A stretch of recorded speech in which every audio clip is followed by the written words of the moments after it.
සියලු දෙනාම සාදරයෙන් පිළිගන්නවා SR ෆිල්ම් හවුස් අපේ YouTube channel එකට. අදම ඔයාලට අරගෙන එන්න බලාපොරොත්තු වෙන්නේ 2023 අවුරුද්දේ රිලීස් වුණ ගුරුදේව් හොයිසලා කියන කන්නද මූවි එක. ඇක්ෂන් ත්‍රිලර් කැටගරි වලට අයිති වෙන මේ සුපිරිම මූවි එකේ කතාව සිද්ධ වෙන්නේ මෙන්න මෙහෙම. දේව් කියලා පොලිසියේ වැඩ කරන ඔෆිසර් කෙනෙක් ඉන්නවා. ඉතින් දේව්ට පැවරෙන රාජකාරියක් නිසා නගරයෙන් පිටත ගම්මානයක වැඩ කරන්න ස්ථාන මාරුවක් දේව්ට හම්බ වෙනවා. මේ නිසා දේව්වේ ගම්මානයේ තියෙන පොලිස් ස්ථානයේ සේවය කරනකොට අනාථයෝ දෙන්නෙක් කියලා ආපු කපල් එක දේව්ට හම්බ වෙනවා. ඊට පස්සේ දේව් මැදිහත් වෙලා මේ ජෝඩුව බන්දලා නගරයෙන් පිටත් කරනවා. ඔන්න දවස් කිහිපයකට පස්සේ දේව් බන්දලා දීපු ජෝඩුව හොයාගෙන මිනිස්සු වගේක් ඇවිත් කියනවා මගේ දුව කොල්ලෙක් එක පැනලා ගියා කියලා. ඉතින් මේ කියපු දේ නිසා දේව්ට තේරුම් යනවා අනාථයෝ කියලා ආපු කපල් එක දේව්ට බොරු කියලා කෙල්ලව පැහැරගෙන ගිහින් තිනවා කියලා. ඒත් ඉතින් විවාහ උත්සවයකුත් කරලා කෙල්ලෙක්ව පැහැරගෙන යන්න තරම් මෙතන මොකක්ම හරි ගැටලුවක් තියෙනවා කියලා සැකයක් ඇති වුණ දේව් අස්සා මුල්ලන් නෑර මේ ජෝඩුව හොයන්න පටන් ගන්නවා. ඉතින් මෙතනින් එහාට තමයි මේ සුපිරිම චිත්‍රපටයේ කතාව ගලාගෙන යන්නේ. පටන් ගත්ත මුල් තප්පරේ ඉඳලම අවසානයේ දක්වා චිල්ලගෙන් කුතුහලයෙන් බලන්න පුළුවන් මේ සුපිරිම මූවි එකේ අවසානයේට ඔයාලගේ ඇහැට කඳුලක් ගෙන දෙනවා නොයුණු මානයි. එහෙනම් ඉතින් channel එක subscribe කරලා අපි යමු අද ගෙන ආපු මූවි එකේ කතාව පැත්තට.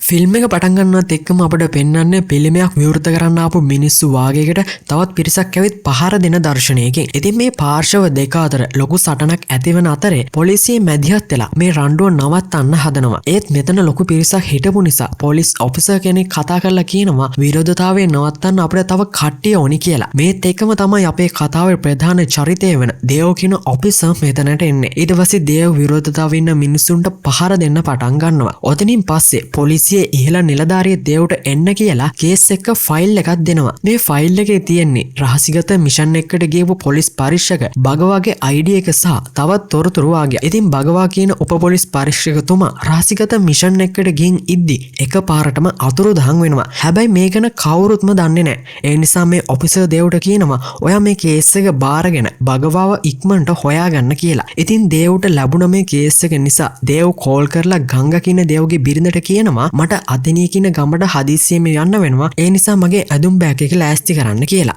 ඉතින් දේව්ට මේ ස්ථාන මාරුව හම්බ වෙන්නේ අදිනිය කියන ගමට ගිහින් බගවා ඔෆිසර් ගැන තොරතුරක් හොයාගන්න. ඒ වගේම දේව්ගේ මේ ගමනට ගංගවත් එක්කගෙන තමයි යන්නේ. මේ අතර දේව් අලුතෙන් වැඩ බාරගත්ත පොලිස් ස්ථානයේ නිලධාරීන් එළියට වෙලා එළවලු කපන ගමන් තමයි ඉන්නේ. ඒකෙන් ඔයාලටම තේරුම් යනවනේ මේ නිලධාරීන්ගේ ක්‍රියාකලාපය කොහොමද කියලා. කොටින්ම කිව්වොත් හිරේ දාන්න ඕනි හොරකුත් අල්ලගෙන ඒ හාදයට කියලා මේ අය එළවලු කපා ගන්නවා. ඉතින් මේ වෙලාවේ තමයි දේව් මෙතනට ඇවිත් අහන්නේ මේක පොලිසියක්ද එහෙම නැත්නම් ඉස්කෝලයක්ද කියලා. කොහොම නමුත් ෂෙරිෆ් කියන ඔෆිසර් දේව්ට පොලිසිය ඉන්න නිලධාරීන් අඳුන්වලා දීලා එළවලු කපන ගමන් ඉන්න හොරා ගැන කියලා දෙනවා. ඊට පස්සේ දේව් අපරාධ සම්බන්ධයෙන් ලියන පොත දිහා බැලුවම දකිනවා මේ වෙනකන් අපරාධ ගැනවත් මේ පොතේ සඳහන් කරලා නැහැ කියලා. මේ නිසා දේව් ෂෙරිෆ්ට කියනවා SHOට කතා කරන්න කියලා. ඉතින් ෂෙරිෆ් SHO එහෙම නැත්නම් සම්පත් කියන ඔෆිසර්ට කතා කරනකොට සම්පත් මේ වෙලාවේ ටවුන් එකට ඇවිත් හිටියේ. කොහොම නමුත් දේව් ආවා කියලා සම්පත් දැනගත්තට පස්සේ සම්පත් කියන ඔෆිසර් ඇවිත් දේව්ව හම්බ වෙනවා. ඊට පස්සේ SI බගවා ගැන තොරතුරු දේව් මේ සම්පත් කියන ඔෆිසර්ගෙන් අහලා බලනවා. ඒත් ඉතින් බගවා හොඳ නිලධාරිය කියනවා ඇරෙන්න.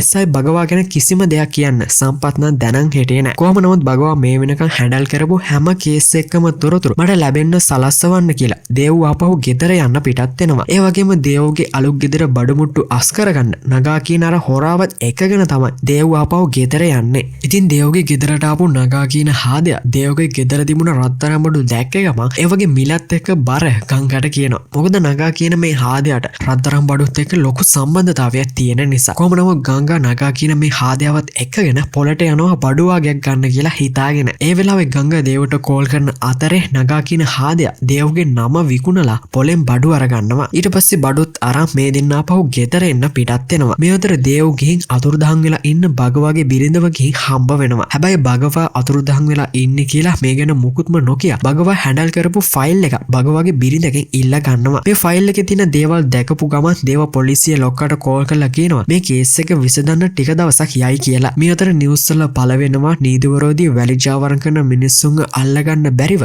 පොලිසිය අපෝසත් වෙලා කියලා. දැන් ඉතින් මේ නිවුස් එක දේව් දැක්කට පස්සේ බිබී හිටපු පොලිස් නිලධාරියන්ගෙන් දේව් ෂේප් එකේ අර වැලිගොඩ දාන මිනිස්සු ගැන අහලා බලනවා. ඊට පස්සේ දේව් මේ ඔෆිසර්ස්ලවත් එක්කගෙන ඒ වැලිජාවරම් කරන ලොරි අල්ලගන්න කියලා පාරක් ළඟට එනවා. ඒ වගේම පොලිසියට අපහාස කරන මීඩියා එකටත් එන්න කියලා මේ වැලිචාවරණ කරන ලොරි කිහිපයක් වටලනවා. හැබැයි මේ වෙලාවේ දේව් නවත්තපු ලොරිවල හිටපු මිනිස්සු දේව්ට වෙඩි තියන්න පටන් ගන්නවා. ඒ වගේම මීඩියා එකකින් මේක ගැන වාර්තා කරන අතරේ දේව් මේ වැලිචාවරණ කරන මිනිස්සුන්ට පහර දීලා උන්ව අල්ල ගන්නවා. ඊට පස්සේ දේව් මීඩියා එකේ අයට කියනවා මේ වැලිවල අයිතිකාරයා ටෙන්ඩර් ටිකත් අරගෙන හෙට පොලිසියට ඇවිත් මාව හම්බ වෙන්න කියලා. දේව් මේ ලොරියකොත් අරගෙන මෙතනින් යන්න යනවා. ওই සීන් එකෙන් පස්සේ අපිට මූවි එකේ පෙන්වන්නේ නානා කියන හාදයාවයි. මේ නානා කියන පුද්ගලයාගේ තාත්තා තමයි වැලිචාවරණ කටයුතු පවත්වාගෙන යන්නේ. කොහොම නමුත් නානාගේ මිනිස්සු එක්ක කැලාවට ඇවිත් සතුන්ව දඩයම් කරන්න කියලා තුවක්කුවක් අරගෙන කැලාව ඇතුලේ හිටපු ඌරෙක්ට වෙඩි තියනවා. හැබැයි නානා දීපු වෙඩිල්ල ඌරට වැදුනේ නැති නිසා නානා ළඟින්ම ආශ්‍රය කරන බලේ කියන හාදයා මේ ඌරව අල්ලගෙන මරලා දානවා. ඉතින් බලේ කියන්නේ නානා එක්ක සහෝදරයෙක් වගේ පුංචි කාලේ ඉඳලම ළඟින්ම ආශ්‍රය කරපු කෙනෙක්. කොහොම නමුත් දේව් මේ අයගේ ලොරි අල්ලගත්ත නිවුස් එක නානා දැක්කට පස්සේ පොලිස් ඔෆිසර් සම්පත්ට කෝල් කරලා දේව් ගැන විස්තර අහලා බලනවා. ඉතින් ওই සීන් එකත් කට් කරලා සම්පත් කියන ඔෆිසර් තවත් පොලිස් නිලධාරියෙක් එක්ක කඩයක් ළඟට යනවා. ඊට පස්සේ කඩේ ඉන්න පුද්ගලයාගෙන් රුපියල් 500ක් දෙන්න කියලා සල්ලි ඉල්ලනවා. ඒත් කඩේ හිටපු හාදයා සර් මේ දවස්වල බිස්නස් අඩුයි කියලා අතේ තිබ්බ සල්ලි වලින් රුපියල් 200ක් දීලා ෂේප් වෙනවා. ওই වෙලාවේ සම්පත් දකින්නවා ලැබුම් හලක් ඇතුළට ගැහණු ළමයෙක් කොල්ලෙක් එක්ක යනවා. ඒ නිසා සම්පත් ලැබුම් හලේ අයිතිකාරයව හම්බ වෙලා ඒ කොල්ලයි කෙල්ලයි ගිහපු කාමරේ අහගෙන උඩ තට්ටුවට ගිහින් දොරට තට්ටු කරනවා. ඒ වෙලාව මේ කොල්ලා දොර ඇරියට පස්සේ සම්පත් දකින්නවා මේ විවාහ වෙලා ඉන්න ජෝඩුවක් නෙවෙයි කියලා. මොකද කෙල්ලගේ අතේ මකුල් මුද්දක් තිබුණේ නැති නිසා. ඉතින් මේ වෙලාවේ සම්පත් කියනවා ඔයාලා දෙන්නම යමු පොලිසියට. එහෙම නැත්නම් රුපියල් 10000ක් දීලා ඔයාලට බේරෙන්න පුළුවන් කියලා සම්පත් මේ අයගෙන් සල්ලි ඉල්ලනවා. ඒත් මේ කොල්ලයි කෙල්ලයි ළඟ සම්පත්ට දෙන්න තරම් සල්ලියක් තිබුණේ නැති නිසා මේ දෙන්න තීරණය කරනවා සම්පත් එක්ක පොලිසියට යන්න. ඉතින් පොලිස් ජීප් එක යන අතරතුර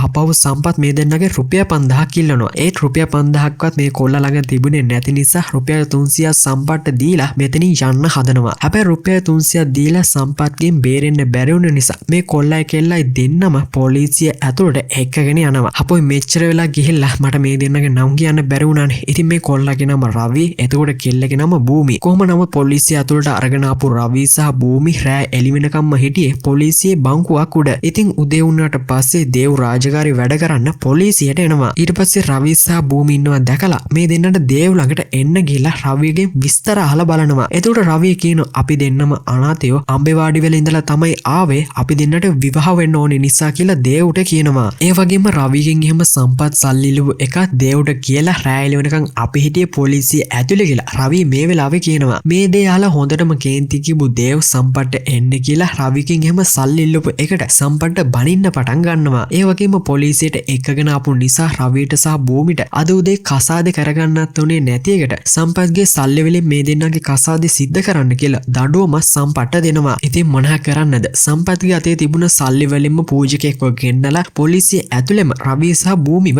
බන්ධනවා. ඊට පස්සේ දේව් එක්ක මේ දෙන්න ෆොටෝ එකක් ගහලා දේව් රවිවයි භූමිවයි ස්ටේෂන් එකට ඇරලවන්න කියලා පොලිස් ජීප් එකේම දාලා මේ දෙන්නව පිටත් කරනවා. ওই සීන් එකෙන් පස්සේ දේව්ගේ ගෙදර පාටියක් තියෙන වෙලාවේ නානෝගේ මිනිස්සු එක දේව්ගේ ගෙදරට එනවා. ඊට පස්සේ දේව් අර වැලි ලොරි වාගයක් අල්ලගත් එකට නාන දේව්ට එහෙම සත්තම දානවා. හැබැයි ඕනි දෙයකට ඔට්ටු වෙලා ඉන්න දේව් නානාගේ ඔළුව ළඟට තුවක්කුව දික් කරලා නානව මරන්න හදනවා. ඔන්න ඔය වෙලාවේ තමයි මෙතනට එන්නේ නානාගේ තාත්තා. එහෙම නැත්තම් මේ වැලිජාවරණ පවත්වාගෙන යන මහ මොලකරු. මේ හාදයාගේ නම දාදා. ඉතින් දේව් ළඟට ආව දාදා කියනවා සර් ඇවිල්ලා ඉන්නේ අපායකට කියලා. ඉතින් මේ වෙලාවේ දේව් ළඟ හිටපු කමිෂනර් ප්‍රකාශ් දාදාට කියනවා මේ ගෙදර පාටි එකක් තියෙන නිසා ඔයාලා හෙට පොලිසියට ඇවිත් මේක ගැන කතා කරන්න කියලා දාදාව ෂේප් කරලා දේව්ගේ ගෙදරින් පිටත් කරනවා. ඉතින් අනිත් පවුද උදේ පොලිසිය ඇතුළට ආපු දාදා ඇතුළු මිනිස්සු ටික රවිගේ භූමිගේ ෆොටෝ එක ප්‍රකාශ්ට පෙන්නනවා. ඊට පස්සේ දාදා කියනවා මගේ දුව අතුරුදහන් වෙලා දවස් ගාණක් වෙනවා. එතකොට තමයි මට දැනගන්න ලැබුණේ දේව් මැදිහත් වෙලා මගේ දුව කොල්ලෙක්ට බන්දලා තිනවා කියලා ප්‍රකාශ්ට කියන්නේ. ඉතින් දේව් මෙතෙන්ට ඇවිත් කියනවා ඒ දෙන්න අනාථයෝ කියලා කියපු නිසා තමයි මම මේ දෙන්නව කැමැත්තෙන් බැන්දුවේ කියලා මෙතන ඉන්න අයට කියන්නේ. මේක දාදාට ඇහුණට පස්සේ ඔබ කවුද මගේ දුවව එක එක කොල්ලොන්ට බන්දලා දෙන්න කියලා දේව් එක්ක දාදාගේ මිනිස්සු රණ්ඩු වෙන්න හදනවා. ඒ නිසා කමිෂනර් ප්‍රකාශ් මේ දෙයට මැදිහත් වෙලා දේව්ව මෙතනින් පිටත් කරනවා. ඊට පස්සේ දේව්ගේ අතෙන් උන දෙයට දාදාගෙන් සමාව ඉල්ලලා ඔයාගේ දුවව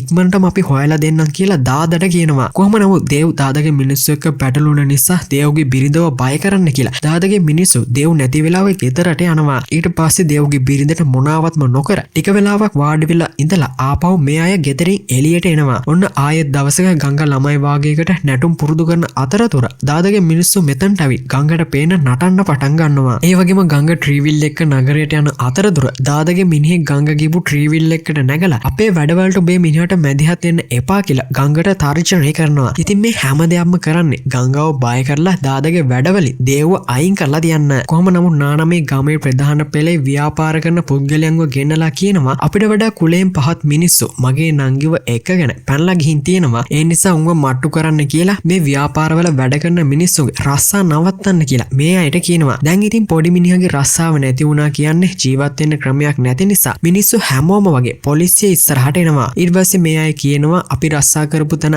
අයිතිකාරයා අපිට ආයේ රස්සාවට එන්න එපා කිව්වා. ඒ නිසා මොනාම හරි දෙයක් කරලා මේ ප්‍රශ්නේ විසඳලා දෙන්න කියලා දේව්ගෙන් බැගාපත් වෙනවා. ඔන්න දවසක දේව් ගංගා එක්ක හොටල් එකේ කෑම කකා ඉන්නකොට ගංගට කරදර කරන මිනිස්සු මේ හොටල් එක ඇතුළට එනවා. ඊට පස්සේ ගංගා මේ මිනිස්සු දැක්කට පස්සේ දේව්ට කියනවා ටික දවසක ඉඳලා අර ඉන්න මිනිස්සු මට කරදර කරන්න එනවා කියලා. ඉතින් මේ දේ අහලා දේව් ගංගවත් එක්කගෙන කෙලින්ම යන්නේ දාද හැම ඉන්න පොට් එකට. ඊට පස්සේ එතන හිටපු මිනිස්සු දෙන්නෙට දේව් වෙඩි තියලා දාදට කියනවා කොටිය නැති වෙලාවේ ගුහාවට රිංගනවා වගේ වැඩ කරන්න එපා කියලා. ඒ වගේම මට පුළුවන් ඔබ නොකරපු වරදකට හරි අහු කරලා හිරේ දාන්න කියලා එතන තිබුණ බියර් එක දේව් බොන්න පටන් ගන්නවා. මේත් එකම දාද කියනවා මගේ දුව නැති වුණ එක ඔබට තේරෙන්නේ නැහැ. ඒ නිසා මට ආපහු භූමිය ඕන කියලා දේව්ට කියනවා. ඉතින් දේව්ගේ අතින් වරදක් වුණ නිසා මම ආපහු භූමියව ගෙනල්ලා දෙන්නම් කියලා ගංගවත් එක්කගෙන මෙතනින් යන්න යනවා. හැබැයි භූමි නැති අඩුව හොඳටම දැනෙන්නේ දාදටවත් එයාගේ අයියා නානටවත් නෙවෙයි. මේ අය ළඟ වැඩ කරන බලී කියන හාදයාටයි. මොකද දාදා නොදන්නවා උනාට ඉස්සර ඉඳලම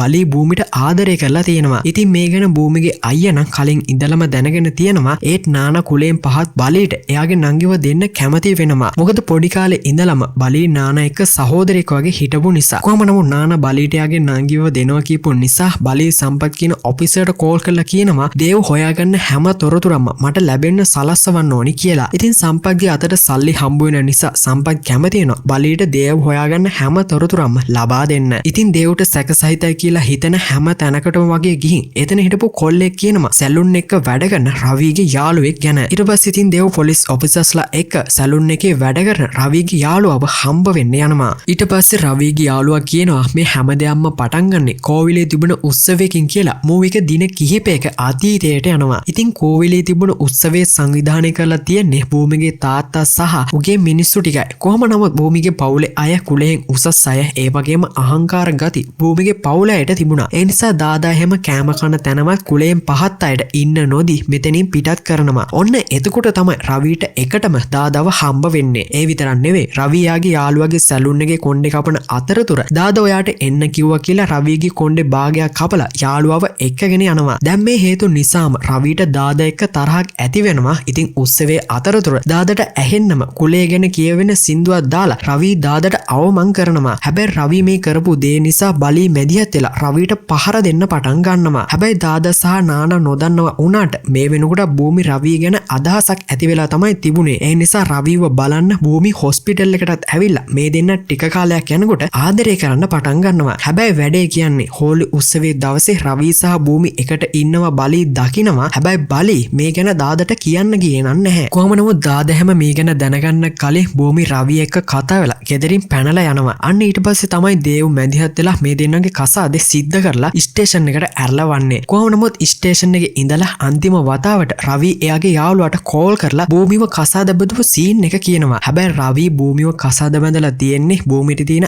ආදරයට නම් නෙවෙයි. දාදා හැම රවිගේ කුලයට අපහාස කරපු දෙයට පාඩමක් උගන්වන්න කියලා හිතාගෙන. ඉතින් මේ ගැන දේව් දැනගත්තට පස්සේ ප්‍රකාශ්ට කෝල් කරලා මේ විස්තරය කියලා භූමි ආරක්ෂිත නෑ කියලා දේව් මේ වෙලාවේ ප්‍රකාශ්ට කියනවා. ඒ වගේම රවිගේ යාළුවා දේව්ට කියපු විස්තරයත් සම්පත් දේව්ට හොර රහසෙම බලීට කියනවා. කොහොම නමුත් දේව් මැදිහත් වෙලා පොලිස් ටීම් එකක් දාලා හැම ලැබුම් හලක් වගේ චෙක් කරලා බලනවා රවි සහ භූමි ඉන්නවද කියලා බලන්න. ඔන්න ඔය අතරතුර තමයි භූමි ගැන හොයා හිටපු බලීට රවි බස් එකක් ඇතුලේ ඉන්නවා දකින්නේ. ඉතින් බලී රවිව අල්ලගන්න කියලා බස් එක ළඟට යනකොට රවි බලීව දැකලා මෙතනින් දුවන්න පටන් ගන්නවා. මේත් එක්කම බලී රවිගේ පස්සෙන් එලවගෙන ආවා. රවිට පුළුවන් වෙනවා ලොරියක් උඩට නැගලා බලීගෙන් බේරලා මෙතනින් පැන ගන්න. ඔන්න ඔය අතරතුර තමයි පොලිස් ඔෆිසර් ෂෙරිෆ් දේව්ට කියන්නේ අපි බලන්න පුළුවන් හැමතැනම වගේ බලපු නිසා ළඟ දින ගණිකා නිවාසේ ළඟත් බලමු කියලා දේව්ට කියන්නේ. හැබැයි ඉතින් අවාසනාවට දේව්ට එහෙම මේ ගණිකා නිවාසේ ඇතුලේ ඉඳලව රවි සහ භූමිව නම් හම්බ වෙන්නේ නැහැ. ඒ දේව්ට මෙහි ඉඳලා අර නගා කියන හාදයාව හම්බ වෙනවා. එතකොට දේව් දකින්නවා නගා කියන හාදය භූමි දාගෙන හිටපු මාළේ දාගෙන ඉන්නවා. ඊට පස්සේ දේව් නගාට දෙකක් දෙන්න හදලා මේ මාළේ කොහෙන්ද හොරකම් කරේ කියලා නගාගෙන් අහනවා. ඉතින් නගා දේව්වත් එකගෙන මාළේ හොරකම් කරපු කඩේ ළඟට ඇවිත් දේව්ට ඒ කඩේ පෙන්නනවා. ඊට පස්සේ දේව් මේ කඩේ මුදලාලිව හම්බ වෙලා භූමිගේ මාළේ පෙන්නලා අහනවා ඔයාට මේ මාළේ කොහෙන්ද ලැබුණේ කියලා. එතකොට මේ කඩේ මුදලාලි කියනවා හරක් බලා ගන්න තැන ඉන්න බාරත් ළඟ වැඩ කරන කොල්ලේ මේ මාළේ මට දීලා සල්ලි අරගෙන ගියා කියලා. දැන් මේ විස්තරේ දේව් මුදලාලිගෙන් අහගෙන බාරත්ව හොයාගන්න කියලා හරක් විකුණන තැනට දේව් යන්න තීරණය කරනවා. ඒ වගේම සම්පත් බලීට කෝල් කරලා හරක් විකුණන තැනට එන්න කියලා පණිවිඩයක් දෙනවා. ඉතින් කිව්වත් වගේ රවි හරක් විකුණන තැනට ඇවිල්ලා තමයි හිටියේ. හැබැයි බලී දකින්නත් කලින් රවි දකින්නවා බලී එහෙම මෙතනට ඇවිල්ලා ඉන්නවා. ඒ නිසා බලී දකින්නත් කලින් රවි මෙතනින් පැන ගන්න කියලා හදනකොට දේව්ගේ අතටම මාට්ටු වෙනවා. හැබැයි මේ වෙලාවේ බලී මෙතනට ඇවිත් දේව්ගේ ඔළුවට යකඩයකින් පහර දීලා බලීගේ මිනිස්සු මාර්ගේ රවිව මෙතනින් අරගෙන යන්න හදනවා. ඒත් ඉතින් දේව් ආපහු නැගිටලා ඇවිත් එලිකිරි වලින් මූණ සෝදගෙන බලීගේ මිනිස්සුන්ට පහර දෙන්න පටන් ගන්නවා. ඒ වගේම බලීටත් හොඳටම පහර දීලා මේ දෙන්න තුවාල වෙලා ඉන්නකොට රවි ෂේප් එකේ මෙතනින් පැන ගන්නවා. කොහොම නමුත් පොලිසිය මැදිහත් වෙලා දේව්ගේ තුවාල වලට බෙහෙත් දාලා මෙයාට තොරතුරක් ලැබෙනවා. වෙලක් ළඟ කෙල්ලෙක්ගේ මල සිරුරක් තියෙනවා කියලා. ඉතින් දේව් පොලිස් ටීම් එකත් එක්ක මේ වෙල ළඟට යනවා මල සිරුර කාගේද කියලා බලන්න. හැබැයි වාසනාවට මේ මැරලා හිටපු කෙල්ල භූමිගේ නෙවෙයි. කොහොම නමුත් භූමිව හොයාගන්න බැරිව දේව් පාර ළඟට ඇවිත් වාඩි වෙලා ඉන්නකොට අයිකුන්ටක මිනිස්සු ආග මෙතනින් යනවා දේව් දකින්නවා. ඊට පස්සේ මේ අයිකුන්ටක මිනිස්සු රවිගේ යාළුවාට කතා කරන අතරේ දේව් දකින්නවා මේ අයිකුන්ටක මිනිස්සුන්ගේ අතේ ගහලා තිබුණ ටැටූ එක. ඉතින් මේ දේ දැකලා දේව්ට සැකයක් ඇති වෙලා මේ අයිකුන්ටක මිනිස්සුන්ගේ වාහනේ පස්සෙන් ඇවි අම්බලමක් වගේ තැනකට එන්න දේව්ට පුළුවන් වෙනවා. ඉතින් මේ අම්බලමේ ඉඳලා දේව්ගේ අතටම රවිව අහු වෙනවා. ඊට පස්සේ දේව් රවිට පහර දෙනකොට සර් මට ගහන්න එපා මම හැමදේම කියන්නම් කියලා මූවි එක ආපහු දින කිහිපයකට අතීතයට යනවා. ඒ කිව්වේ බලී පහර දීලා රවි හොස්පිටල් එකේ නතර වෙලා ඉන්නකොට භගවා කියන ඔෆිසර් රවිව හම්බ වෙන්න හොස්පිටල් එකට එනවා. ඊට පස්සේ රවිගෙන් පහර දුන්න අය ගැන විස්තර අහලා රවිට ඕනි වෙනවා දාදව හිරේ දාන්න. මොකද කුලයෙන් පහර රවිගේ පවුලයට අවමන් කරපු නිසා. කොහොම නමුත් දාදව මට්ටු කරන්න කියලා හිතාගෙන රවි දාදගේ වැලිචාවරම් ගැන භගවා ඔෆිසර්ට ඔත්තු දෙනවා. ඒ වගේම ගෙදරින් පැනලා යමු කියලා භූමි රවිට කෝල් කරන්නේත් ඔය අතරතුරම තමයි. ඒ නිසා රවි භූමිවත් එක්කගෙන ගෙදරින් පැනලා ඇවිත් ස්ටේෂන් එකේදී රවි යාළුවාට කෝල් කරා ඔයාලට මතක ඇති. කොහොම නමුත් රවි භූමි එක්ක යාළුවුනේ දාදව මට්ටු කරන්න කියලා හිතාගෙනනේ. ඉතින් මේ විස්තරේ රවි යාළුවාට ස්ටේෂන් එකේදී කෝල් කරලා කියනකොට භූමිට මේක ඇහෙනවා. ඊට පස්සේ මේ මුකුත්ම නොදන්න භූමි හොඳටම අඩන්න පටන් ගන්නවා රවි මේ කරපු දේ නිසා. කොහොම නමුත් රවිට තේරුම් යනවා රවි මේ කරපු දේ වැරදි කියලා. ඒ නිසා රවි භූමිගේ තාත්තගෙන් පලිගන්න එක නවත්තලා භූමිට ඇත්තටම ආදරය කරන්න පටන් ගන්නවා. ඒ වගේම භූමිගේ පවුල අයගෙන් බේරිලා ආපහු රවිගේ ගෙදර යන්න කියලා හිතාගෙන තමයි රවි මේ අම්බලම ළඟට වෙලා ඉඳලා තියෙන්නේ. දැන් ඉතින් ඔයාලට ප්‍රශ්නයක් ඇති දේව් කොහොමද රවිව හොයාගත්තේ කියලා. ඒ දේවුනෙත් අර අවිකුන්ටක මිනිහෙක්ගේ අතේ ගහලා තිබුණා වගේම ටැටු එක රවි ගහන් හිටියා කියලා දේව්ට මතක තිබුණ නිසා තමයි දේව්ට පුළුවන් වෙන්නේ රවිව හොයාගන්න. කොහොම නමුත් මේ අම්බලමේ ඉඳලා භූමිවත් දේව්ට හම්බ වුණාට පස්සේ දේව් කියනවා ඔයාලා ගෙදරින් පැනලා ආපු නිසා අහිංසක මිනිස්සුන්ට රස්සාවල් නැති වුණා කියලා. ඒ වගේම මේ ප්‍රශ්නේ විසඳන්න ඔයාලා දෙන්න මම එක්ක ආපහු එන්න ඕනි කියලා දේව් රවිටයි භූමිටයි කියනවා. ඉතින් භූමි සහ රවි එක්ක ආපහු ගමට යන්න අදිමදි කරත් දේව් ආරක්ෂාවට ඉන්න නිසා මේ දෙන්න දේව් එක්ක යන්න තීරණය කරනවා. ඉතින් අනිත් පවුද උදේ සම්පත්ගේ ෆෝන් එකෙන් දේව් ප්‍රකාශ්ට කෝල් කරලා මේ විස්තරය කියලා දේව් ආපහු ෆෝන් එක සම්පත්ට දෙන්න හදනකොට මේ අම්බලම තියෙන පැත්තට බලී එනවා දේව් දකිනවා. ඊට පස්සේ බලී සම්පත්ගේ ෆෝන් එකට කෝල් කරනකොට දේව්ගේ අතේ සම්පත්ගේ ෆෝන් එක තිබුණ නිසා සම්පත් බලයට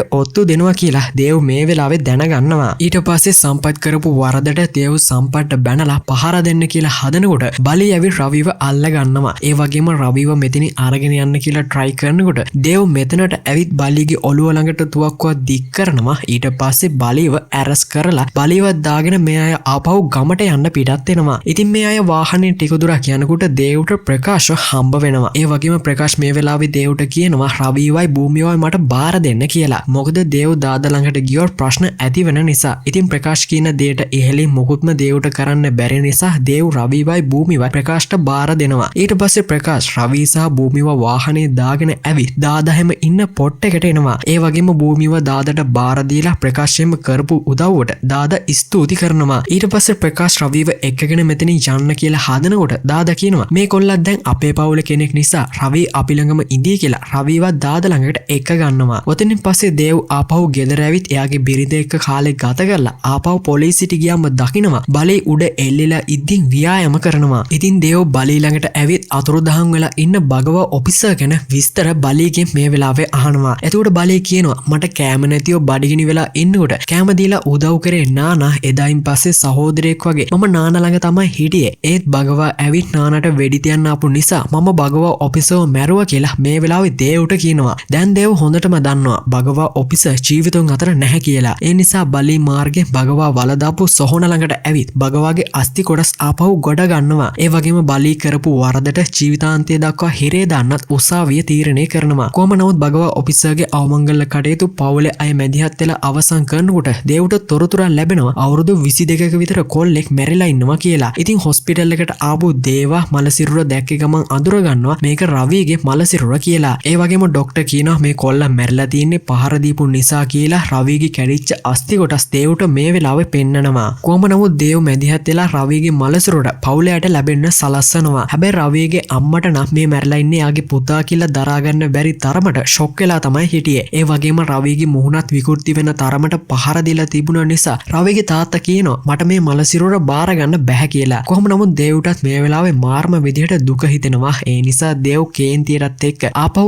දිගටම යන්නේ ප්‍රකාශ් කියන ඔෆිසර්ව හම්බ වෙන්න. ඊට පස්සේ ප්‍රකාශ් කරපු වරදට දේව් මේ වෙලාවේ ප්‍රකාශ්ගේ කනට පහර දීලා බනින්න පටන් ගන්නවා. හැබැයි ඔය වෙලාවේ ප්‍රකාශ්ට මතක් වෙනවා රවිවයි භූමිවයි දාදට බාර දීලා ආපහු ආවට පස්සේ නානා ඇතුළු මිනිස්සු එකතු වෙලා රවිට පහර දෙන්න පටන් ගන්නවා. ඒ වගේම දාදගේ පවුලයට කරපු ලැජ්ජාවට ගැහණු වගේක් ගෙන්නලා භූමිටත් පහර දෙන්න පටන් ගන්නවා. ඒ වගේම දාද මැදිහත් වෙලා සවලක් අරගෙන රවිටත් පහර දීලා කරපු වරදට කෙල ගහලා මෙතනින් යන්න යනවා. ඉතින් ටික වෙලාවකට පස්සේ ප්‍රකාශ් මෙතනට ඇවිත් තමයි රවිවයි භූමිවයි හොස්පිටල් එකට අරගෙන යන්නේ. හැබැයි ඒ වෙනකොට රවි මිය ගිහින් තමයි හිටියේ. කොහොම නමුත් ප්‍රකාශ්ගෙන් මේ විස්තරේ දේව් දැනගත්තට පස්සේ භූමි ඇඩ්මිට් කරලා ඉන්න හොස්පිටල් එකට දේව් යනවා. ඒ වගේම භූමි මේ වෙනකොට ප්‍රෙග්නන්ට් වෙලා තමයි හිටියේ. ඉතින් තුවාල වෙලා ඉන්න භූමි ළඟට ආපු දේවට භූමිව දැක්ක ගම දුක හිතෙනවා. ඒ වගේම මම ආපහු මිනිස්සෙක් වෙලාවත් ඉපදෙන්න එපා කියලා භූමි හොඳටම අඩන්න පටන් ගන්නවා. ඉතින් මේ වේදනාව දේව්ට දරා ගන්න බෑ. ඒ නිසා දේව් දිගටම එන්නේ දාදව හොයාගෙන. හැබැයි මේ වෙනකොට දාදා කිසි දෙයක් නොවුණු ගානට හෝලි සමරන ගමන් තමයි හිටියේ. ඉතින් තමන්ගේ දුවට පහර දුන්න හේතුව නිසා දේව් දාදට කියනවා ඔබ මිනිස්සෙක්ද කියලා. ඒ වගේම භූමිට දරුවෙක් හම්බ වෙන්න ඉන්නවා කියලා දේව් දාදට කියලා කරපු වරදට දඬුවම් විඳින්න ලෑස්ති වෙන්න කියලා දේව් මෙතනින් යන්න යනවා. කොහොම නමුත් දේව් ආපහු බාර් එකට ඇවිත් බිබී හිටපු සම්පත්ත හම්බ වෙනවා. ඊට පස්සේ සම්පත්ගේ අතට සල්ලි වගේ දීලා කියනවා ඔයා මේ සල්ලි ටික අරගෙන දාද ගැන දන්න හැම විස්තරයක්ම මට කියන්න කියලා. හැබැයි සම්පත් දේව් කියපු දෙයට උත්තරයක් නොදුන්න නිසා දේව් සම්පත්ත එකගෙන ඇවිත් හොස්පිටල් එකේ ඉන්න භූමිව සම්පත්ට පෙන්නනවා. ඉතින් තුවාල වෙලා ඉන්න භූමිව දැකපු ගම සම්පත්ට දුක හිතෙනවා වගේම කරපු වරදට සම්පත් දේව්ගේ සමාව ඉල්ලනවා. මේ අතර භූමිට දරුවෙක්ව හම්බ වෙන්න ඉන්නවා කියලා දාද ඇතුළේ මිනිස්සු ටික දන්න නිසා නානෝගේ මිනිස්සුන්ට කියනවා භූමිව හොයාගෙන මරලා දාන්න කියලා. හැබැයි නානගේ මිනිස්සු තවමත් දන්නේ නැහැ භූමි ඉන්නේ මොන හොස්පිටල් එකේද කියලා. ඒ නිසා නානගේ මිනිස්සු හැම හොස්පිටල් එකකට වගේ ගිහින් බලනවා භූමි ඉන්නවද කියලා බලන්න. හැබැයි ඊට කලින් දේව්ගේ බිරිඳට පුළුවන් වෙනවා භූමිවත් එක්කගෙන පොලිස් ස්ටේෂන් එකට එන්න.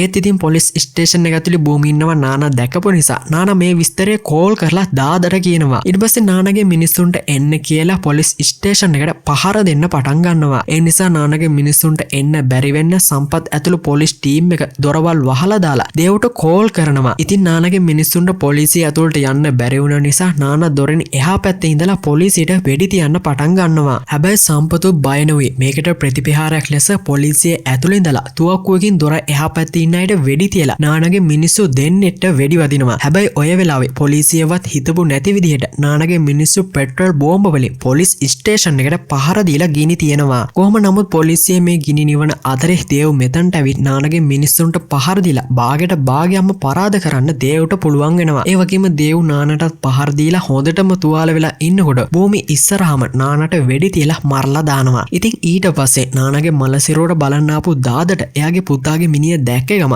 දාද අඬන්න පටන් ගන්නවා. ඒ වගේම දාදගේ මිනිස්සු මැදිහත් වෙලා අවමංගල කටයුතු වලට ගිනිකෙලි පත්තු කරන්න හදනවා. හැබැයි දේව් ඒකට අවසර නම් දෙන්නේ නැහැ. ඒ නිසා දාදට සිද්ධ වෙනවා එයාගේ පුතාගේ අවමංගල කටයුතු උත්සවයක් නොකරම අවසන් කරලා දාන්න. හැබැයි ඉතින් මේ වෙනකොට දාද දේව් එක්ක මාරම කේන්තියකින් ඉන්නේ. ඒ නිසා දාද ලෝයස්ලට කියනවා හිරේ ඉන්න බලීව ඉක්මනටම නිදහස් කරන්න කියලා. කොහොම නමුත් ටික දවසක් යනකොට භූමිට සනීප වෙලා දේව් භූමිවත් එක්කගෙන රවිගේ පවුලේ අයව හම්බ වෙන්න යනවා. ඊට පස්සේ රවිගේ පවුලයට විස්තරය කියලා ඔයාලගේම දුවෙක් වගේ භූමිව බලාගන්න කියලා රවිගේ පවුලයට භූමිව බාර දෙනවා. මේ අතර ලෝයස්ලා මෙදිහත් වෙලා බලීව හිරෙන් නිදහස් කරගන්න දාදට පුළුවන් වෙනවා. ඒ වගේම නානව මරපු නිසා දාද බලීට කියනවා මේකට සම්බන්ධ වුණ හැම එකෙම ඉවර කරලා දාන්න කියලා. ඒ නිසා බලී ලොරියකුත් අරගෙන කෙලින්ම යන්නේ ෂෙරිෆ් එහෙම ඩ්‍රයිවිං කරන ගමන් හිටපු ජිප් එක පැත්තට. ඊට පස්සේ දේව්ට කෝල් කරලා බලී අනතුරු අඟවලා ෂෙරිෆ් සහ සම්පත් එහෙම ආපු ජිප් එක හරස් කරලා ලොරිය තිබුණ වැලි වගේ මේ ජිප් එක උඩට ටිපර් කරනවා. ඉතින් ටික වෙලාවකට පස්සේ දේව් මෙතනට ඇවි සම්පත්තයි ෂෙරිෆ්යි හොස්පිටල් එකට යන්න සලස්සවලා බලීගේ ඊළඟ ඉලක්කය උනේ පොලිසියේ වැඩ කරන මාලා කියන ගැහණු කෙනාව මරලා දාන එක. ඒ නිසා දාද ළඟ හිටපු බල්ලෝ වාගයක් අරගෙන ඇවිත් බල්ලෝ මාලාගේ ශරීරය සපා කරන අතරේ බලී යනවා කමල කියන අනිත් නිලධාරිනියව හම්බ වෙන්න. ඊට පස්සේ කමලගේ බෙල්ලට ලණුවක් දාලා එතන තිබුණ ලිඳක් ඇතුළට කමලව දාන්න බලීට පුළුවන් වෙනවා. ඉතින් එක පිට පොලිස් නිලධාරීන්ට බලී මේ කරපු දේ නිසා ඉහළ නිලධාරීන් පවා කතා වෙනවා පොලිස් නිලධාරීන්ට පහර දෙන ඝාතකයා ගැන. ඒ දේව් හොඳටම දන්නවා බලී තමයි මේ හැම දෙයක්ම කරන්න කියලා. ඒත් ඉතින් දාදව අත්අඩංගුවට ගන්න බලයක් දේව්ට නැති නිසා මීඩියා එකට කියනවා දාදව අත්අඩංගුවට ගන්න අපිට අවසර දෙනකම් අපි වැඩ වර්ජනය කරනවා කියලා. මේ හේතුව නිසා නගරයේ අපරාධ සංඛ්‍යාව පවා ඉහළ යනවා දේව් ඇතුළු පොලිස් ටීම් එකේ අය වැඩ වර්ජනය කරපු නිසා. කොහොම නමුත් මේ ගැටලුවට ආරක්ෂක ඇමති සම්බන්ධ වෙලා දේව් ඇත්ත විස්තරය මේ ඇමතිට කියනවා. ඊට පස්සේ දේව්ට සම්පූර්ණ බලය ඇමති දෙනවා මේ හැම දෙයක්ම විසඳලා දාන්න. ඉතින් දේව් ඉස්සල්ලාම නගරේ අපරාධ කරපු මිනිස්සුන්ව හොයාගෙන ගියේ උන්ව එකින් එක අල්ල ගන්නවා. ඒ වගේම පාර පුරාවටම මිනිස්සු උද්ඝෝෂණය කරනවා රවිට සාධාරණයක් කරන්න කියලා. කොහොම නමුත් දාදව ඇරස් කරන්න සාක්ෂිත් ඕනේ නිසා වැලිජාවරම් කරන සීන් එකක් කියලා දේව් දාදව අල්ලගෙන හිරේ දානවා උසාවියෙන් අප හම්බ වෙනකම්. හැබැයි ඔය අතරතුර තමයි බලී මැදිහත් වෙලා කමිෂනර් ප්‍රකාශව මරලා දාදට විරුද්ධව තිබුණ හැම සාක්ෂියක්ම එළිවෙන්නේ නැති වෙන්න බලී සුපිරි ප්ලෑන් එකක් ගහන්නේ. කොහොම නමුත් දාදට විරුද්ධව උසාවියට සාක්ෂි ඉදිරිපත් කරන්න දේව්ට බැරි වුණ නිසා උසාවිය තීරණය කරනවා දාදව ආපහු නිදහස් කරන්න. ඉතින් දාදට නිදහස හම්බ වුණ නිසා තමයි මූවි එකේ බුලදි පෙන්නපු විදියට මිනිස්සු වගේක් ඇවිත් උසාවියට පහර දෙන්න පටන් ගන්නෙ. හැබැයි ඉතින් මේක දේව් ගහපු ප්ලෑන් එක. මොකද දේව්ට ඕනි වෙනවා දාදව හිරේ දාන්නේ නැතිව මරලා දාන්න. අන්න ඒ නිසා තමයි දේව් දාදට විරුද්ධව සාක්ෂි උසාවියට ඉදිරිපත් නොකරුවේ. කොහොම නමුත් උසාවිය ළඟ මිනිස්සු කැරලි ඇති කරන අතරේ දේව් දාදගේ මිනිස්සුන්ට පහර දෙන්න පටන් ගන්නවා. ඒ වගේම මෙතනින් පැනලා යන්න හදපු දාදටත් දේව් පහර දීලා මරලා දානවා. ඔන්න ඔය අතරතුර තමයි බලී පිහේකුත් අරගෙන ඇවිත් දේව්ට පහර දෙන්න උත්සාහ කරන්නේ. හැබැයි ඉතින් දේව් කියන්නේ දරුණු පුද්ගලයෙක් නිසා බලීට පහර දීලා මරලා දාන්න දේව්ට පුළුවන් වෙනවා. කොහොම නමුත් මේ රණ්ඩුව නිසා දේපල හානි සිද්ධ වුණා වගේම ජීවිත හානි සිද්ධ වුණ නිසා දේව් ඇතුළු පොලිස් ටීම් එකේ අයව මාස 6කට වැඩ තහනම් කරනවා මේකට ඇක්ෂන් එකක් ගත්තේ නැහැ කියලා. හැබැයි ඉතින් කවුරුත් නොදන්නවා උනාට දේව් තමයි දාදට හිරේ යන්න නොදී මේ වගේ ප්ලෑන් එකක් ගහලා දාදවයි උගේ මිනිස්සුන් අය මරලා දාන්නේ. ඉතින් ඔන්න ඔය විදියට තමයි මේ සුපිරිම මූවි එක ඉවර වෙන්නේ. මූවි එක අවසන් වෙනකම් බැලුවනම් මූවි එකේ අදහස පහලින් කමෙන්ට් කරලා channel එක subscribe කරන්න. මොකද මම ඔයාලගෙන් බලාපොරොත්තු වෙන එකම දේ ඔයාලගේ subscribe එක සහ කමෙන්ට් එක විතරයි. එහෙනම් ඉතින් තවත් මේ වගේ සුපිරිම මූවි එකකින් හමු වෙමු. ඔයාලට සුබ දවසක්.